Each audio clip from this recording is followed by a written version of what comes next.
मस्त अशी पालकाच्या पानाचा कुरकुरीतपणा आणि त्यामध्ये बटाट्याच्या भाजीचा खमंगपणा. तर असा हा नाश्ता भज्याचा प्रकार जो आहे, तर असा जो नाश्ता जर आपण केला तर अगदी बराच काळ आपल्याला पोट भरल्यासारखं वाटेल. तर हे जे आहे तर बटाटा पालक वडा आहे.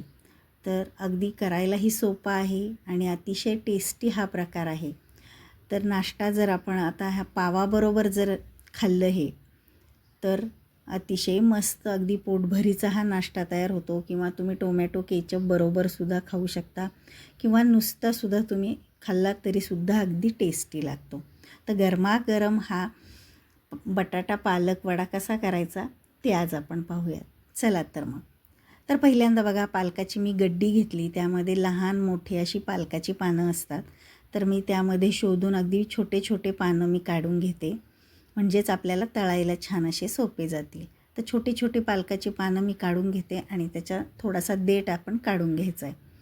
जास्त मोठा देठ ठेवायचा नाही. तर अशा प्रकारे बघा मी थोडीफार पानं घेतलेली आहेत. बघा पालकाची छोटीशी अशी बघून घेतली, मोठी मोठी घ्यायची नाहीत. तर आता ही जी पानं आहेत आपण स्वच्छ धुवून घ्यायचीत आणि कोरडी करून घ्यायचीत. तर आता आपण वरच्या कवरसाठी बॅटर तयार करून घेऊयात. तर मी 1.5 वाटी बेसन पीठ घेतलेलं आहे. हवं तर कुरकुरीतपणा येण्यासाठी तुम्ही त्यामध्ये चमचाभर तांदळाचं पीठही घालू शकता. त्यामध्ये थोडीशी हळद, थोडंसं लाल तिखट, जिरे पावडर, नंतर हातावरती अगदी चोळून आपण ओवा त्यामध्ये टाकायचा आहे. नंतर त्यात आपण टाकणार आहोत चवीनुसार मीठ.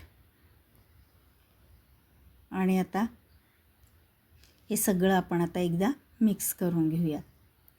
तर वरची जी कवर आहे तर बेसन पिठाचं आपण जे करतोय तर अतिशय चवदार होण्यासाठी आपण आता हे सगळं साहित्य त्यामध्ये मिक्स केलं आहे. आता पालक आपण त्यामध्ये छान तळला जातो तर तो सुद्धा कुरकुरीतपणा येतो पालकाला. आणि वरची पारीसुद्धा आपल्याला खमंग तळायची म्हटल्यानंतर ते सुद्धा अगदी छान कुरकुरीत होतं. आता बघा त्यामध्ये आपण बारीक चिरलेली कोथिंबीर घालायची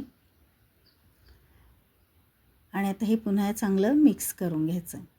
तर तुम्हाला जसं हवं असेल, तिखट कमी जास्त आवडत असेल तशानुसार तुम्ही यामध्ये तिखट आणि मिठाचं प्रमाण तुम्ही टाकू शकता.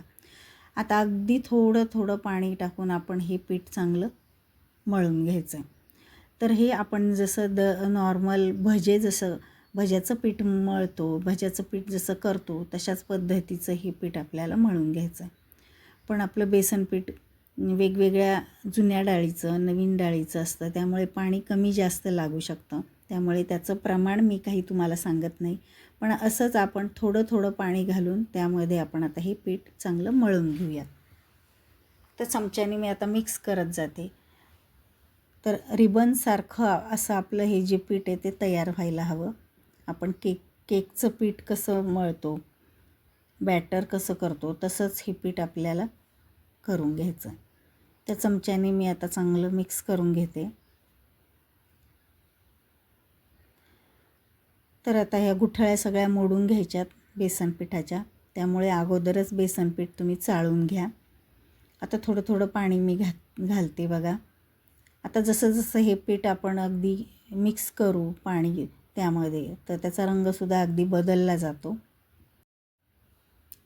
तर अजूनही थोडंसं मला घट्ट वाटतं आहे, म्हणून आपण आता अजून थोडंसं पाणी त्यामध्ये घालून आपण हे पीठ एकदा छान असं मळून घ्यायचं आहे. तर बघा आता आपलं बटाट्याचं सारण तयार होईपर्यंत हे पीठ जर भिजलं तर थोडंसं घट्ट पण होऊ शकतं, पण नंतर आपण पाणी त्यामध्ये त्यामुळे आता आपण थोडंसं घट्ट असलं तरीसुद्धा काही हरकत नाही. पण आता हे बघा हे पीठ अशा पद्धतीने आपण हे पाणी मिक्स करून अशा पद्धतीचं तयार केलेलं आहे. तर आता हे पीठ जे आहे आपण आता बाजूला ठेवून देऊयात. तर आता बघा मोठ्या आकाराचे मी 3 बटाटे जे आहे ते उकडून साल काढून स्मॅश करून घेतलेत बघा स्मॅशरच्या साहाय्याने. आता त्यामध्ये आपण आता एक एक करून इन्ग्रेडियंट बाकीचे घालून घेऊयात. तर मी अगदी एक मोठा कांदा बारीक चिरून घेतला आहे. त्यामध्ये बारीक चिरलेली कोथिंबीर घातली.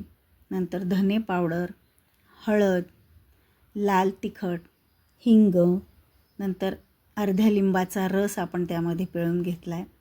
आणि आता यामध्ये चवीनुसार मीठ घालून सगळं मिक्स करून घ्यायचं.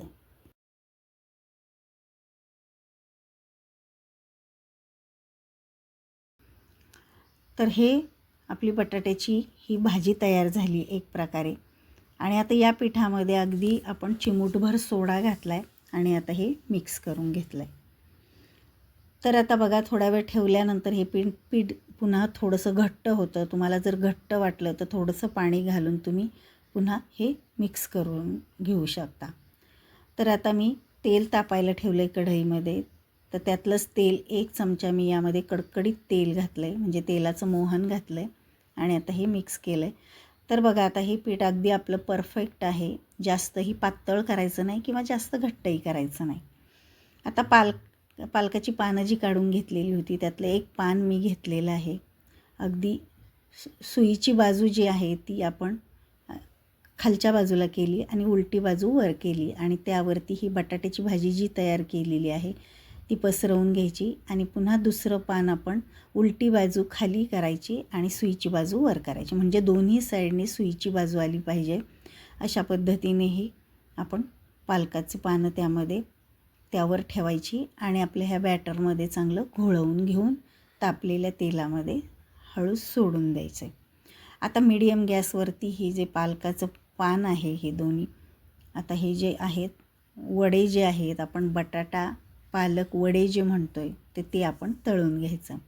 तर मीडियम गॅसवरती दोन्ही साईडनी एकसारखं गोल्डन रंग येईपर्यंत आपण चांगलं तळून घेऊयात. तर असेच आपण आता सगळे वडे जे आहेत ते आपण तळून घेऊयात. तर बघू शकताय मुलांनासुद्धा अगदी या पानाचा आकार बघून अगदी मजेशीररित्या ही मुलं मागून घेतील आणि खातील. मुलं पालकाची भाजी खात नाहीत, पण अशा पद्धतीने तरी मुलांचं खाण्यात असं पालक जातो. तर बघा अगदी वरून कुरकुरीत असं हे बेसनाचं पारी किंवा बेसनाचं बॅटर, आतून अगदी पालक कुरकुरीत पालक आणि मध्ये सॉफ्ट अशी बटाट्याची भाजी, याची तीनही याचं कॉम्बिनेशन इतकं छान लागतं. आपण नेहमीच बटाटे वडा खातो, तर बटाटा वड्यापेक्षा सुद्धा आता यामध्ये आपण पालक घातला आहे तर अतिशय अजून टेस्ट वाढते याची. नक्की तुम्ही कधी केलं नसेल तर नक्की करून पहा. अतिशय मस्त होतं. लहानांपासून मोठ्यापर्यंत सगळ्यांनाच आवडेल अशी ही नाश्त्याची रेसिपी आहे. तर ही तुम्ही डब्यालासुद्धा देऊ शकता किंवा घरीसुद्धा नाश्त्यालाही बनवू शकता किंवा जेवतानासुद्धा तुम्ही घेऊ शकता. आता ही याबरोबर आपण पावसुद्धा घेऊ शकतो, चपातीसोबत खाऊ शकतो किंवा तुम्ही टोमॅटो सॉसबरोबर खाऊ शकता किंवा नुसतंसुद्धा हे खायला अतिशय चांगलं लागतं, टेस्ट लागते मस्त. तर तुम्हाला हा व्हिडिओ कसा वाटला, अगदी आपली नवीन पद्धतीची बटाटा पालक वडा हा कसा वाटला मला कमेंट करून सांगा. आवडला असेल तर आपल्या चॅनलला लाईक, शेअर आणि सबस्क्राईब